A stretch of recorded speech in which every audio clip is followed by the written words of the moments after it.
Halo, nama saya Baru Ikri dari kelas Sek 5 Nelson Mandela. Jadi pada video ini saya akan menjelaskan 3 contoh kerjasama ekonomi internasional yang melibatkan Indonesia.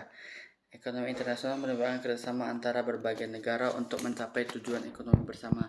Berikut 3 contoh kerjasama ekonomi internasional melibatkan Indonesia. 1. Perjanjian Kemitraan Ekonomi Komprehensif antara Indonesia dan Jepang atau Indonesia-Jepang Economic Partnership Agreement atau IJPA. IJPA adalah perjanjian perdagangan bebas antara Indonesia dan Jepang yang dimulai berlaku pada tahun 2008. Perjanjian ini mencakup penghapusan tarif, peningkatan investasi dan kerjasama di bagian sektor, termasuk pertanian, perikanan, dan industri.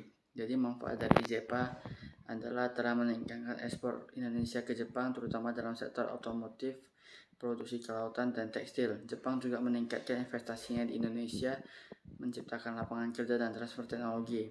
Nah, yang kedua itu ada kerjasama ASEAN atau yang biasa disebut Association of Southeast Asian Nations. Nah, ASEAN ini adalah organisasi regional yang terdiri dari 10 negara Asia Tenggara, nah termasuk Indonesia. ASEAN bertujuan untuk mempercepat pertumbuhan ekonomi, kemajuan sosial, dan pengembangan budaya di kawasan ini. Salah satu inisiatif utama adalah Masyarakat Ekonomi ASEAN. ASEAN Economic Community atau AEC yang bertujuan untuk menciptakan pasar tunggal dan basis produksi. Jadi manfaat dari kerjasama ini telah membuka akses pasar yang lebih luas bagi produk Indonesia di kawasan ASEAN dan meningkatkan aliran investasi antara negara anggota. Indonesia juga mendapatkan manfaat dari proyek infrastruktur dan pembangunan kapasitas yang didukung oleh ASEAN. Nah, yang ketiga ini ada Belt and Road Initiative atau BRI, yaitu kerjasama dengan Cina. BRI adalah inisiatif yang diluncurkan oleh China untuk meningkatkan konektivitas dan kerjasama ekonomi dengan berbagai negara melalui pembangunan infrastruktur.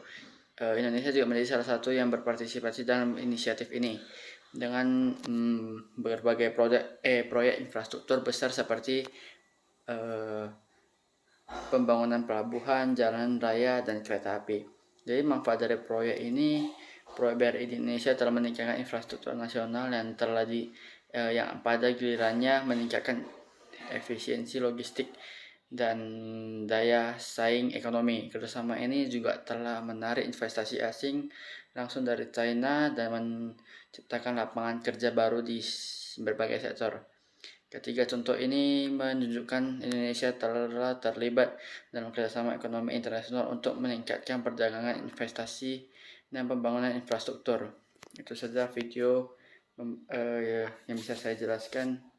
Terima kasih.